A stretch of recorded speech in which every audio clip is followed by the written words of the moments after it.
Assalamualaikum warahmatullahi wabarakatuh. Waalaikumsalam warahmatullahi wabarakatuh. Alhamdulillahilladzi anzala al-Qur'an hudan lin-nasi wa bayyinatin minal huda wal furqan. Wassalatu wassalamu ala asyrafil anam wa ala alihi wa ashabihil kiram, amma ba'du. Saudara-saudara kaum muslimin rahimakumullah. Setiap penganut agama di dunia ini mempunyai sesuatu kitab yang dianggapnya sebagai kitab suci. Orang Hindu punya kitab Weda. Orang Buddha punya kitab Tripitaka. Yahudi mempunyai Taurat. Nasrani mempunyai Injil. Penganut Konghucu punya kitab Tao Te Ching. Orang Majusi punya kitab Zen Avesta. Orang Kebatinan punya kitab Serat Centani, Hidayat Jati, Darmo Gandul, atau Gatoloco. Sementara kita umat Islam oleh Allah diberikan Al-Quranul Karim. Mengapa kita yakini Quran ini sebagai kitab suci? Pertama, ia bebas dari intervensi dan investasi manusiawi. Ia sepenuhnya, baik isi maupun redaksi, adalah produk dari Allah Subhanahu wa Ta'ala. Kita yakini Quran kitab suci karena sampai hari ini belum ada seorang pun yang sanggup membuat seperti itu. Suatu kitab hanya dinamakan suci kalau dia bersih dari investasi dan intervensi manusia. Al-Quran ini sejak turunnya 14 abad yang lalu telah menantang. Wa in kuntum fi raibin mimma nazzalna ala abdina fa'tu bi suratin min misli.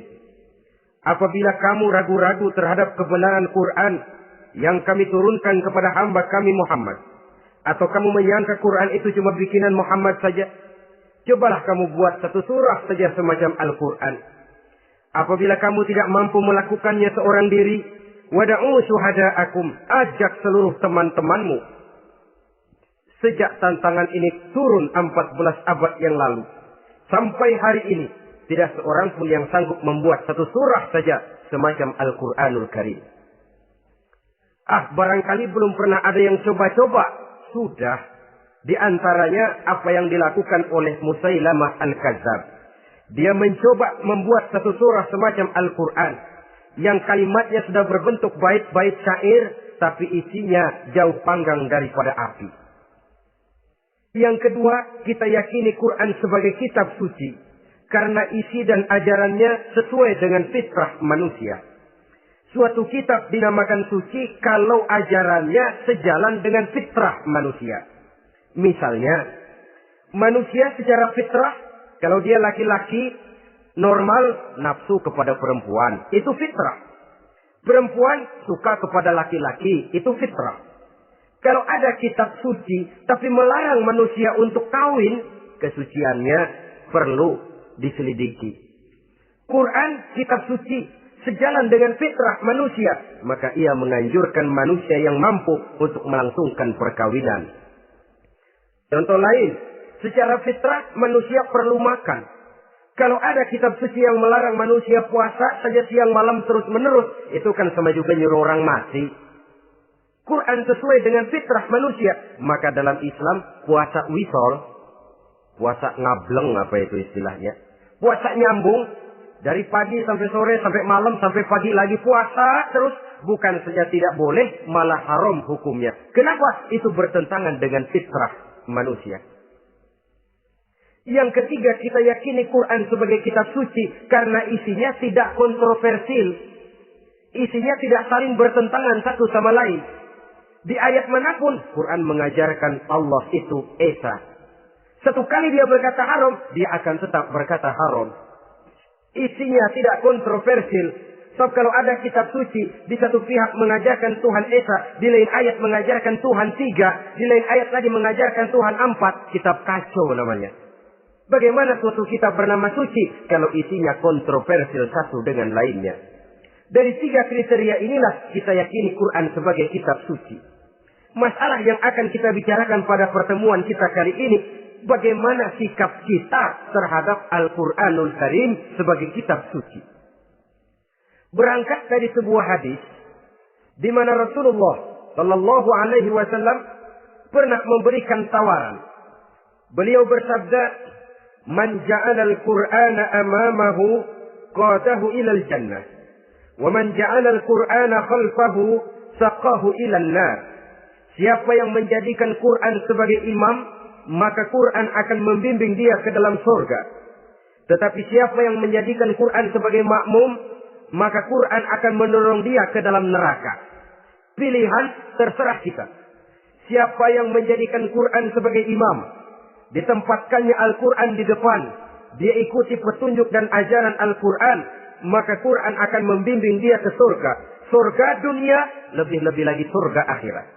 Tetapi sebaliknya, siapa yang menempatkan Quran di belakangnya, dia belakangi Al-Quran, dia belakangi perintah dan ajaran-ajaran Al-Quran, dia perturutkan hawa nafsunya dalam kehidupan ini, maka Quran akan mendorong dia ke dalam neraka.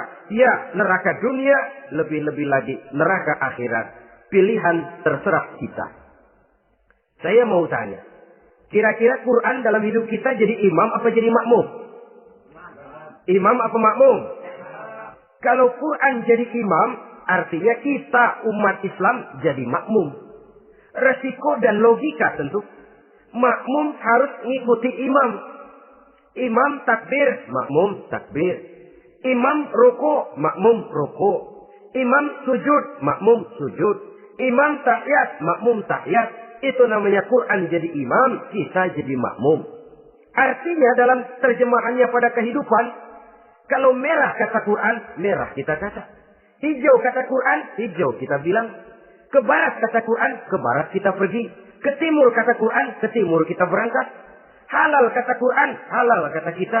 Haram kata Quran, haram kita bilang. Itu Quran imam, kita makmum. Nyatanya kadang-kadang kontras. Nyatanya kadang-kadang paradok.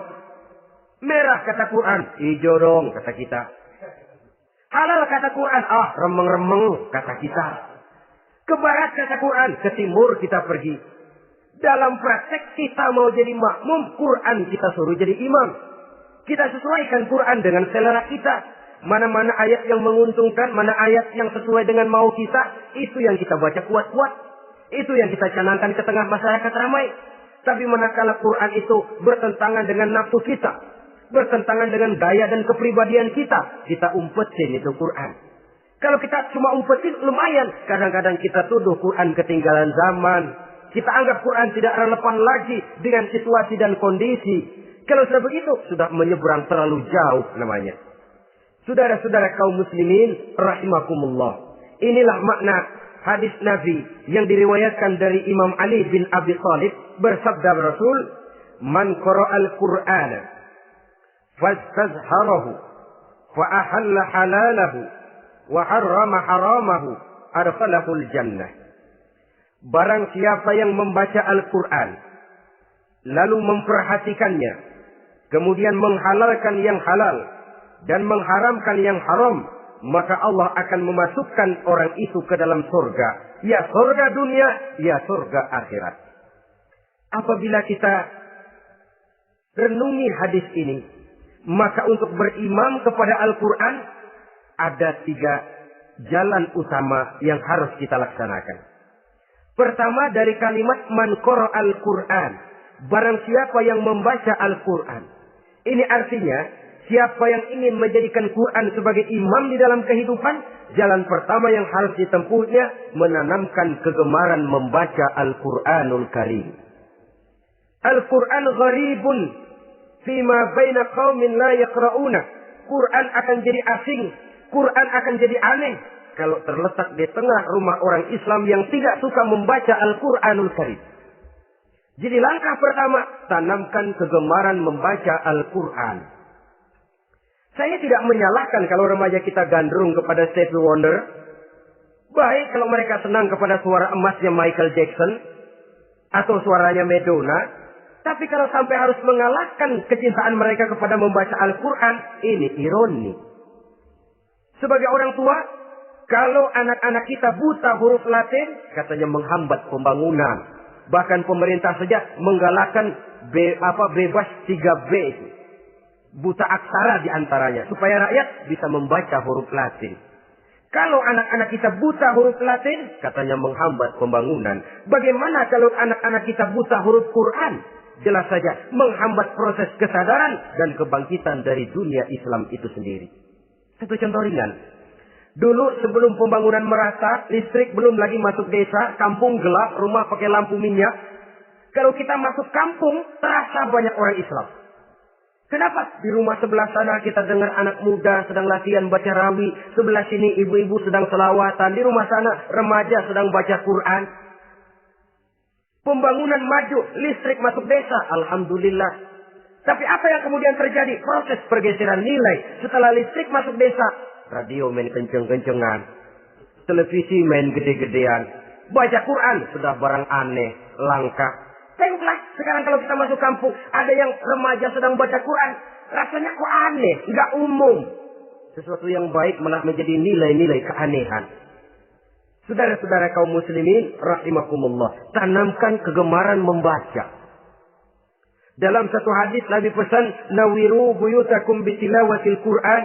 Sinari rumah tanggamu dengan bacaan Quran. Sebab listrik ini cuma bisa menerangi gelap, tapi tidak akan sanggup menerangi hati manusia. Quran produk Allah dibaca dalam segala keadaan tepat dan pantas. Lihat saja, orang sedih baca Quran, terhibur. Orang gembira baca Quran, tidak lupa diri. Di rumah mewah ada yang baca Quran, bagus. Di kubu kreot di pinggir kali ada yang baca Quran, cocok. Orang kawin dibacakan Quran, bagus. Orang mati dibacakan Quran, tidak jelek. Dalam segala keadaan, in all season, bahasa kerennya, dia pantas dibaca. Saudara-saudara, bahkan orang sakit gigi pun kalau dengar baca Quran, tidak marah. Coba lihat. Dia senang benar lagu Michael Jackson, tapi giliran sakit gigi. Coba setelin lagu Michael Jackson, kalau nggak mencah-mencah. Kamu gila apa nggak tahu saya lagi sakit gigi? Tapi coba bacakan Quran. Dia pasti tidak marah. Begitu besar daya pengaruhnya. Bahkan Abu Jahal sama Abu Lahab pernah rapat. Kata Abu Jahal sama Abu Lahab, Mas Lahab, gini loh Mas. Kenapa? Ini saya pikir-pikir salah satu yang menyebabkan kenapa saudara kita banyak ikut ajaran Muhammad. Mereka kalau sudah dengar bacaan Quran terpesona. Jadi kita blokir saja. Caranya gimana? Kasih pengumuman kepada Quraisy, jangan sekali-kali mau dengerin Muhammad baca Quran. Kamu juga jangan. Dan kamu, saya pun begitu. Mari kita janji, tidak mau dengar bacaan Quran. Salaman. Pulang ke rumah masing-masing. Dapat 1 hari, tahan. 2 hari, bertahan. 3 hari, seminggu ke atas. Abu Jahal mulai ada semacam rindu. Kangen pengen dengar ayat Quran. Karena secara pribadi dia mengakui keindahan gaya bahasanya jauh lebih tinggi dari kemampuan penyair Quraisy. Isi ajarannya sangat dalam dan menyentuh segi-segi kehidupan manusia. Nggak tahan Abu Jahal kayak dikindikin hatinya. Keluar rumah mindik-mindik, umpet-ngumpet. Ngempet di rumah Nabi, pengen dengar Nabi baca Quran. Rupanya Abu Lahab sama. Pikir Abu Jahal, Abu Lahab nggak bakalan keluar. Abu Lahab berpikir, Jahal pasti di rumah. Dua-duanya bareng berangkat ke rumah Nabi. Cuma yang satu dari sebelah barat, yang satu dari sebelah timur. Ngempet, ketemu di sudut, sama-sama kaget. Jahal, loh kamu Lahab? Iya, kamu ngapain? Lah kamu ngapain? Akhirnya sama-sama malu. Sama-sama tidak bisa menahan diri, akhirnya sama-sama mengakui. Bagaimanapun kita harus akui bahwa Al-Quran ini mengandung daya pesona yang sangat luar biasa. Itu dari segi bacaan. Belum lagi dari segi ajaran, belum lagi dari segi isi. Tanamkan kegemaran membaca Al-Quran. Sampai-sampai Nabi katakan, Innal ladzi laisa fi jawfihi syai'un minal Quran kal baitil kharib. Orang yang dari tenggorokannya belum pernah keluar ayat Quran barang sepotong pun, belum pernah ngaji barang seayat pun, itu orang kata Nabi kal baitil kharib, kayak rumah kosong. Rumah kan kalau kosong biar bagus, mewah, besar, perabotannya lengkap. Kalau kosong, angker. Setan kuntilanak memedik, betah benar di situ. Saudara-saudara kaum muslimin rahimakumullah. Dalam satu percontohan, Nabi mengatakan begini. Masalul mu'minil ladzi yaqra'ul Qur'an kamasalil utrujah. Rihuha thayyibun wa ta'muha thayyibun. Orang mukmin yang suka membaca Quran adalah ibarat buah utrujah. Baunya wangi, rasanya lezat. Kira-kira kalau di negeri kita buah apa utrujah? Semacam jeruk yang manis lah. Sudah baunya wangi, rasanya enak. Itu buah. Orang mukmin yang suka baca Quran kayak buah itu. Baunya wangi, rasanya enak. Artinya syiarnya hidup, isinya memang orang mukmin. Sebaliknya, wa masalul mu'minil ladzi la yaqra'ul Qur'an kamasalit tamra la riha laha wa ta'muha hulwun. Orang mukmin yang tidak suka baca Quran kayak korma. Rasanya emang manis, cuman kagak ada baunya. Artinya apa? Syiarnya kurang. Kalau orang belum tapi kenal kan kagak mau makan korma. Kenapa? Nggak ada baunya. Daya tariknya kurang walaupun rasanya enak. Kalau daya tariknya nggak ada, kan nggak ada iklannya, tidak ada syiarnya. Itu orang mukmin yang tidak suka membaca Quran. Ibarat buah, nggak ada baunya walaupun rasanya enak. Orang kurang tergerak, kurang syiar, kurang daya tarik. Sebaliknya, wa masalul munafiq allazi yaqra'ul Qur'an kamasalir raihanah. Rihuha thayyibun wa ta'muha murrun. Orang munafik yang suka baca Quran seperti buah raihanah. Apa itu? Baunya wangi, rasanya pahit. Orang munafik baca Quran kayak buah itu.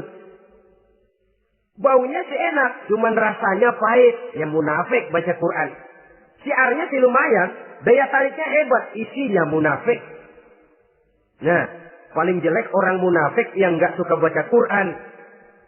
Wa masalul munafiqil ladzi la yaqra'ul Qur'an kamasalil hanzalah. Laisa laha rihun wa ta'muha murrun. Orang munafik yang tidak suka baca Quran seperti buah hanzalah. Sudah enggak ada baunya, rasanya pahit lagi. Kalau buah pacek kali. Udah baunya kagak ada, kalau dimakan bikin orang celeng. Saudara-saudara kaum muslimin rahimakumullah. Tanamkan kegemaran membaca Al-Quran.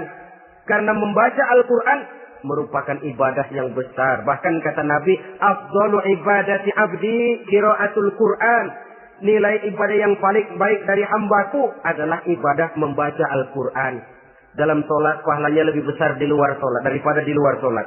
Dengan wudu pahalanya lebih besar daripada tanpa wudu. Mengerti pahalanya lebih besar daripada tidak mengerti. Tapi tidak mengerti pun jangankan membaca, mendengar saja orang baca Quran dengan baik. Sudah didoakan untuk mendapat rahmat. Berpahala mendengar bacaan Al-Quran. Walaupun tidak mengerti. Apalagi membaca sendiri. Apalagi mengerti apa yang kita baca. Tentu pahala itu akan jauh lebih besar. Ini yang pertama. Tanamkan kegemaran membaca Al-Quranul Karim. Yang kedua. Dalam hadis tadi, fastazharuhu. Man qara'al Qur'ana fastazharuhu. Siapa yang membaca Al-Quran kemudian memperhatikannya. Jadi kalau kita mau berimam kepada Al-Quran, setelah menanamkan kegemaran membaca, yang kedua, perhatikan. Pahami isinya. Jangan seperti monyet pakai mahkota, ketawa girang, cengengesan, tapi dia tidak tahu arti kebesaran mahkota yang disandangnya itu.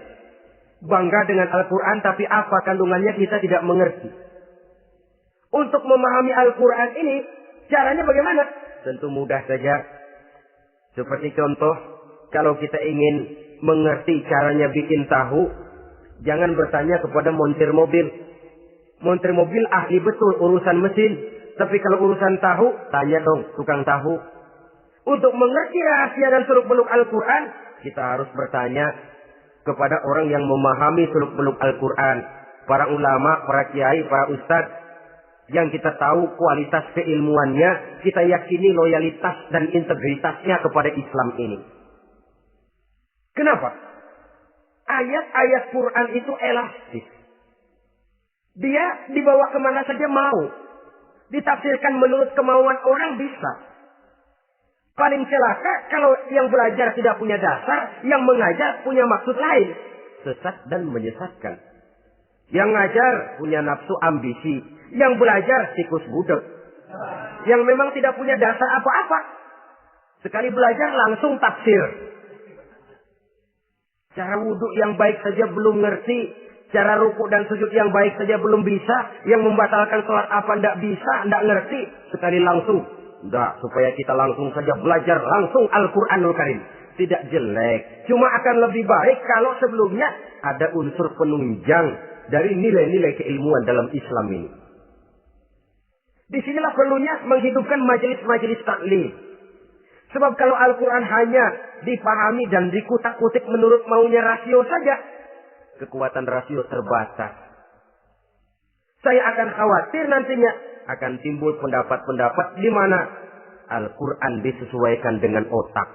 Bukan otak ikuti Quran, tapi Quran disuruh ngikuti otak. Contoh yang dekat saja.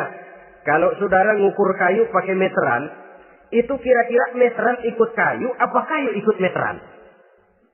Ayo, kira-kira kayu ikut meteran, apa meteran ikut kayu? Meteran ikut kayu. Bagus. Kalau meteran ikut kayu, artinya nggak ada meteran benar di dunia ini.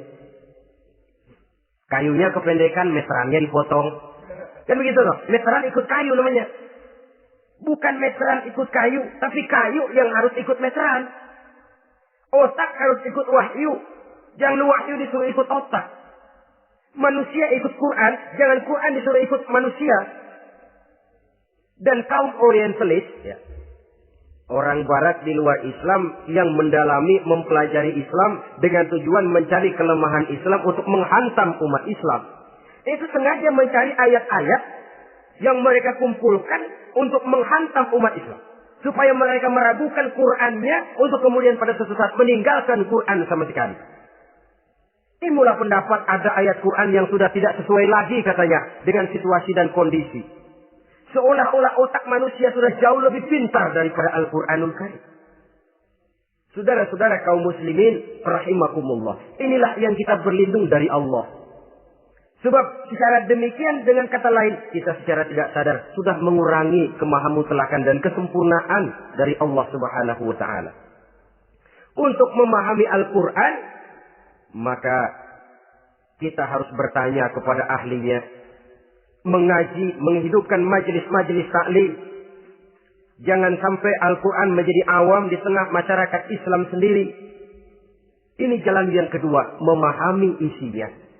Sehingga dengan demikian, manakala Al-Quran dibacakan orang, pemikiran kita tidak lagi terpusat kepada kemerduan suara orang yang membaca, tapi tertuju kepada isi yang dikandungnya.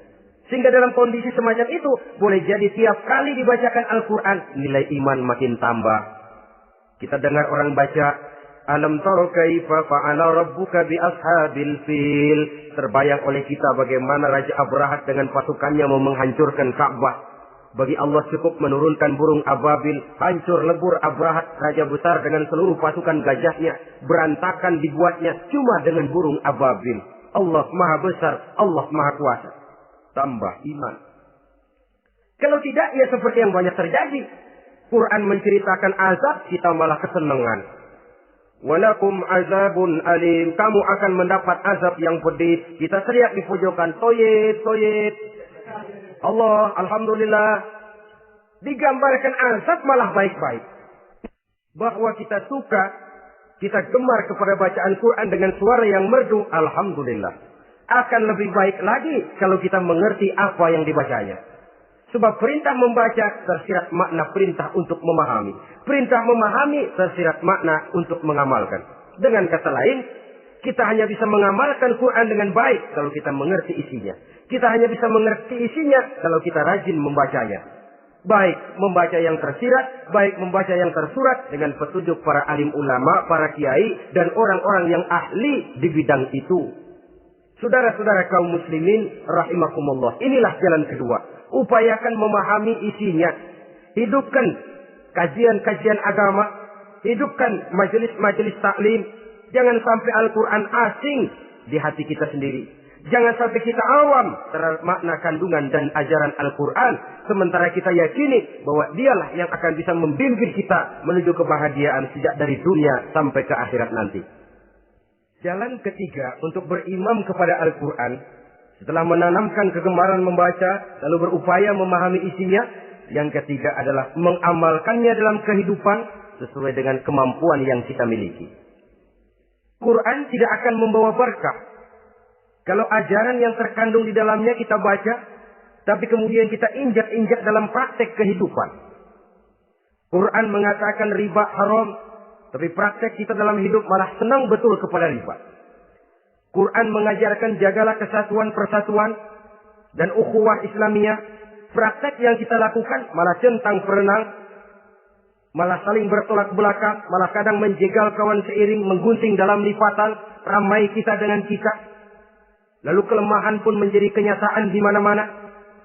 Quran sekali lagi tidak akan membawa berkah kalau yang kita baca kita injak-injak. Tentang pengamalan Al-Quran ini, Allah Subhanahu wa taala mengklasifikasi manusia dalam firman-Nya, "Tsumma awrasna al-kitaba alladzina istafaina min ibadina." Kemudian kami wariskan Al-Quran ini kepada hamba-hamba kami yang kami pilih. Ya Allah, coba saja kita lihat ayat ini. Quran kitab pilihan. Diberikan kepada umat pilihan, yaitu kita-kita ini. Lalu bagaimana umat pilihan ini setelah menerima Al-Quran? Terbagi dalam 3 kelompok besar. Pertama kata Allah, "Faminhum zalimun li nafsihi." Di antara mereka ada yang setelah menerima Al-Quran kemudian zalim kepada dirinya sendiri. Artinya hanya mulutnya saja yang menerima Al-Quran, tapi perbuatannya menginjak-injak Al-Quran. Orang semacam ini tidak zalim kepada Allah, tidak zalim kepada Rasulullah, tetapi orang semacam ini zalim kepada dirinya sendiri.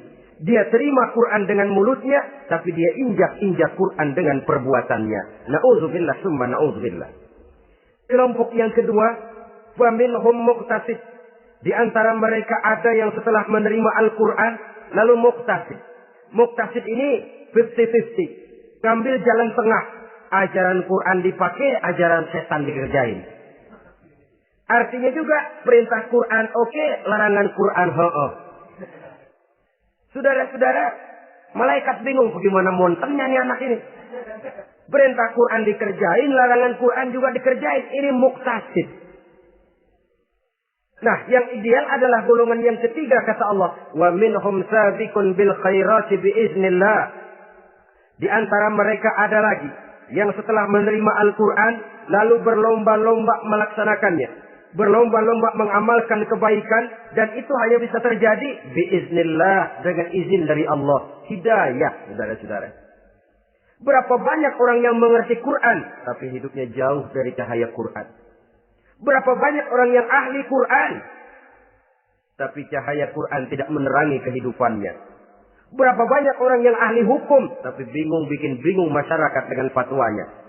Saudara-saudara kaum muslimin, kenapa bisa terjadi? Itu tidak ada hidayah, tidak biiznillah, tidak ada izin dari Allah. Maka bisa membaca Quran, alhamdulillah. Bisa memahaminya, kita bersyukur kehadirat Allah. Lebih penting dari itu, kita mohon hidayah agar bisa mengamalkannya sesuai dengan kemampuan kita. Saudara-saudara kaum muslimin rahimakumullah.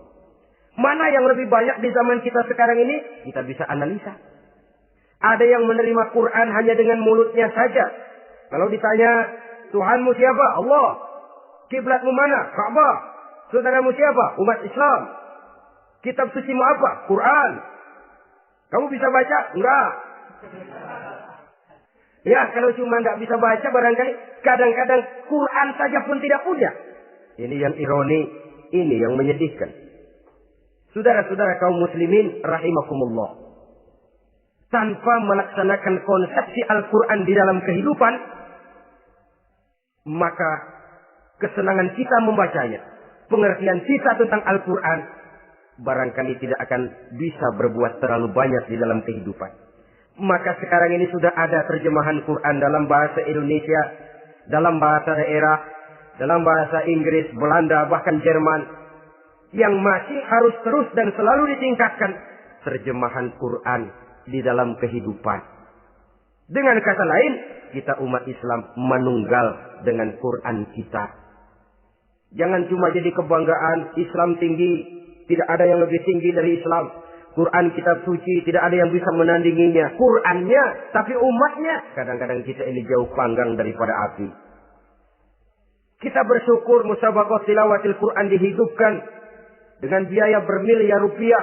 Sejak dari tingkat kelurahan, kecamatan, wali kota, provinsi, sampai kepada tingkat nasional untuk menanamkan kegemaran membaca Quran. Setelah itu, hendaknya diadakan peningkatan dengan upaya memahaminya. Sehingga pada suatu saat, boleh kita adakan musabaqah pengamalan Quran. Hadiahnya sudah langsung dari Allah sendiri. Ini yang kita perlu berlomba mengamalkan ajaran Quran. Sabiqun bil khairat, berlomba mengamalkan ajaran-ajaran Al-Quranul Karim. Nah, oleh karena Al-Quran ini dalam bentuknya yang umum kadang-kadang hanya menjelaskan satu persoalan secara global, kita memerlukan tuntunan sunnah dari Rasulullah Shallallahu Alaihi Wasallam. Umpamanya, Quran hanya mengajarkan aqimis sholat, dirikan sholat. Caranya bagaimana? Tidak ada cara sholat dalam Quran. Dari mana kita tahu cara sholat? Dari sunnah.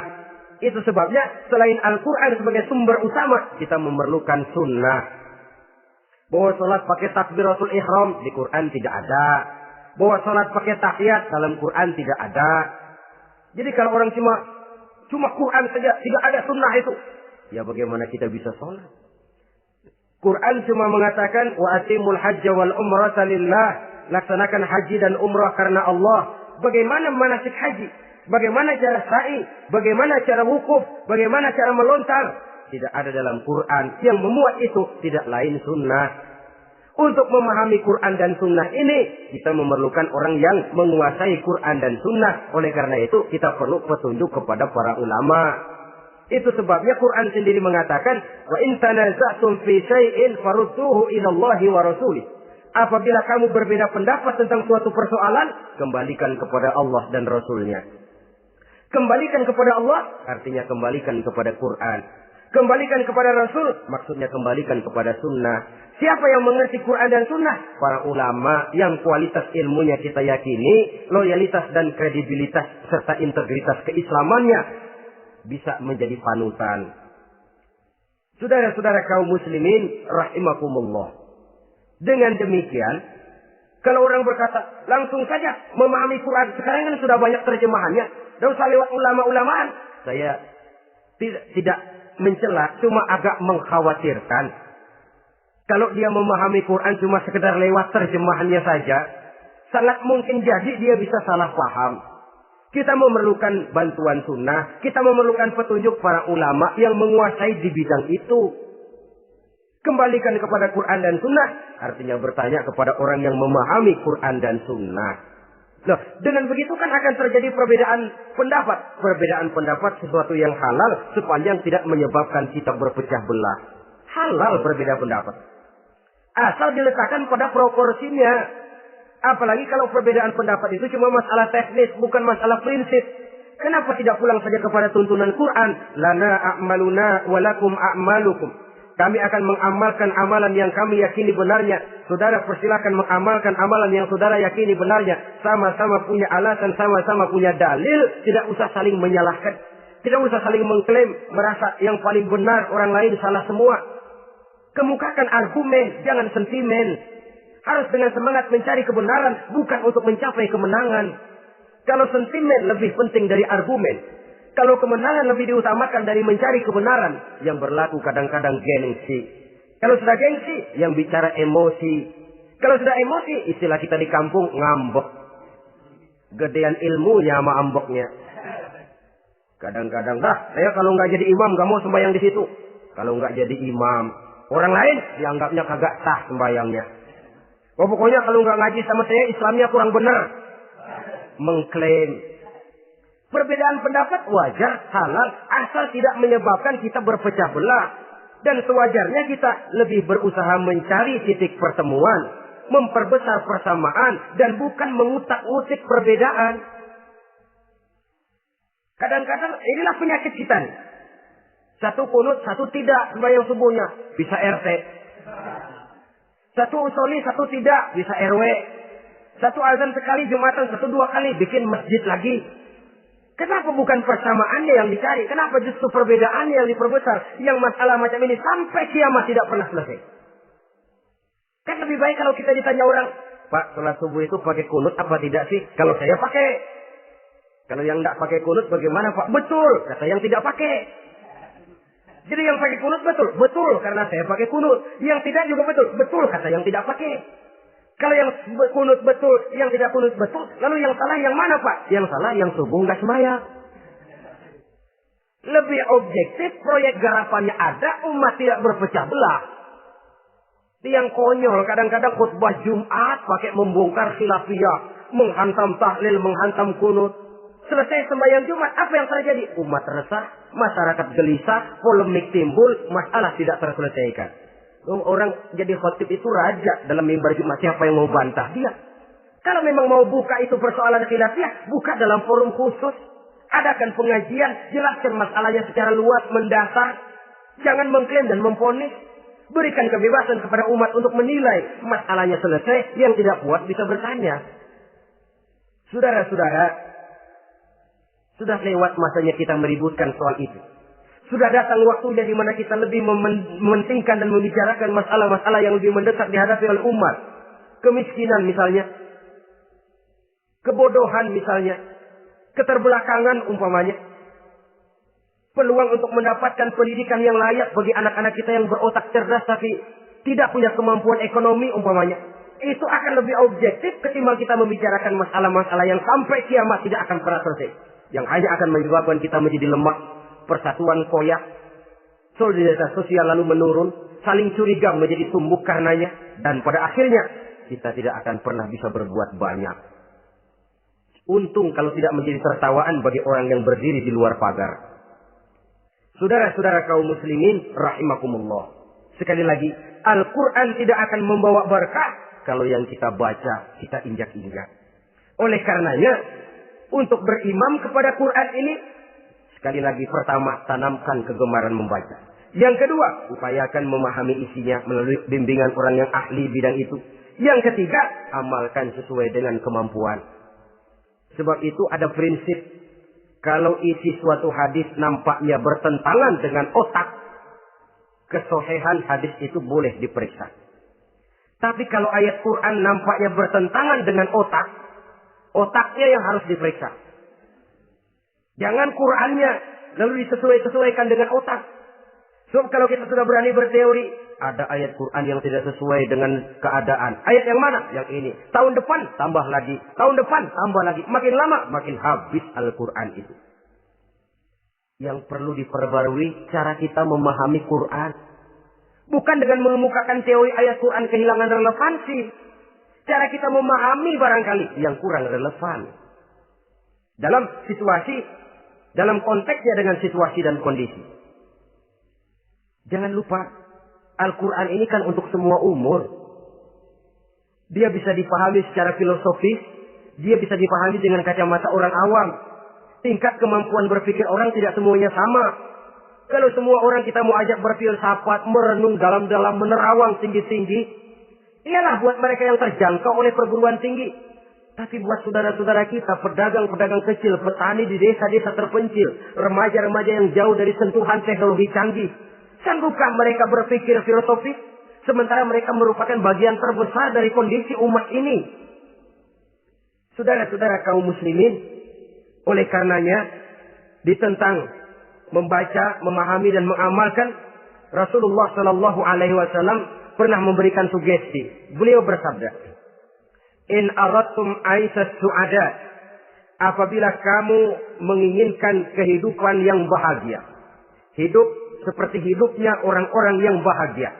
Dan tentu ini keinginan kita semua. Wa mautas syuhada, dan menginginkan mati sebagai matinya para syuhada, para pahlawan pembela agama, orang yang mati syahid. Wah, ini sudah tidak duanya ini. Hidup mulia, mati syahid. Dapat dua-duanya. Wan najasa yaumal hasri, dan ingin mendapat keselamatan pada hari hasyar, hari pengumpulan manusia di padang mahsyar. Wazilla yaumal hari, dan mendapat perlindungan dari Allah pada hari yang sangat panas.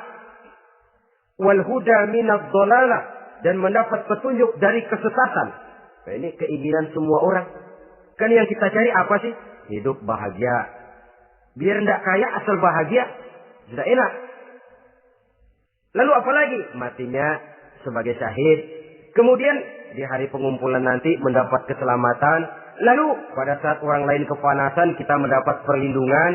Kemudian orang lain kebingungan kita mendapat petunjuk.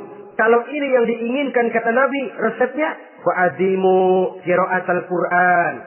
Maka lazimkan, biasakan olehmu membaca Quran. Tidak ada terlambat. Idealnya memang dari kecil, sebab lidah kalau sudah kaku berat. Disuruh baca innallaha laghaniyun hamid. Lidahnya berat, innallaha lampuniyun hamid. Lampuniyun. Laghaniyun jadi lampuniyun. Lidah itu kalau sudah berat ya memang berat. Disuruh baca ya bani Israel. Lidahnya berat, ya bini Siroil. Jadi ya bini Siroil. Saudara-saudara, idealnya memang dibiasakan dari kecil supaya lidah itu ringan. Kalau tidak ada istilah terlambat. Saya malu Pak, belajar alif-alifan udah gede. Ya jangan alif-alifan, alif beneran. Alif-alifan kapan bisa ya? Alif beneran yang dipelajari. Tidak ada istilah terlambat, tidak ada istilah malu untuk belajar Al-Quran ini. Saudara-saudara kaum muslimin, rahimakumullah. Ini sugesti untuk menanamkan kegemaran membaca. Lalu sugesti untuk memahaminya. Tentu banyak ayat, banyak hadis. Mengapa tidak di antara kamu sekelompok orang yang berangkat untuk memperdalam, memahami agama? Falaula nafaro min kulli firqatin minhum ta'ifatun liyatafaqahu fid din. Di tengah kelompok orang yang berangkat belajar teknologi canggih, di tengah grup orang yang mendalami ekonomi, di tengah kelompok orang yang membidangi hukum, di tengah kelompok orang yang sibuk meneliti ilmu-ilmu kedokteran, mengapa tidak ada kelompok orang yang secara takhasus liyatafaqahu fid din, mendalami agama ini, mendalami Quran ini harus ada. Lalu sugesti untuk mengamalkan Al-Quran kelihatan dari peringatan Allah yang kita bisa temukan pada surah Thaha ayat 124 sampai dengan 127. Wa man a'rada an zikri, barang siapa yang berpaling dari peringatanku kata Allah, barang siapa yang berpaling dari Al-Quran ini, dia terima Al-Quran, dia imani Quran, tapi dia berpaling dari ajarannya, dia injak-injak apa yang seharusnya dia amalkan, dia perturutkan hawa nafsunya, maka kata Allah, fa inna lahu ma'isyatan dhanka, dia akan diberikan satu penghidupan yang sempit. Inna lillahi wa inna ilaihi raji'un. Diberikan hidup yang sempit. Kalau hidup sudah terasa sempit, bagaimanapun luasnya rumah, sempit. Kalau hidup sudah terasa sempit, bagaimanapun banyaknya harta, sumpek.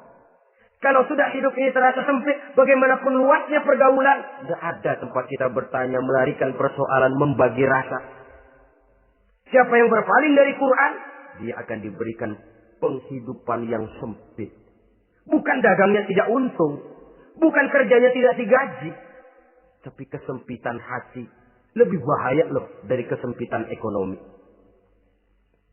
Itu di dunia. Di akhirat, wa nahsyuruhu yaumal qiyamati a'ma.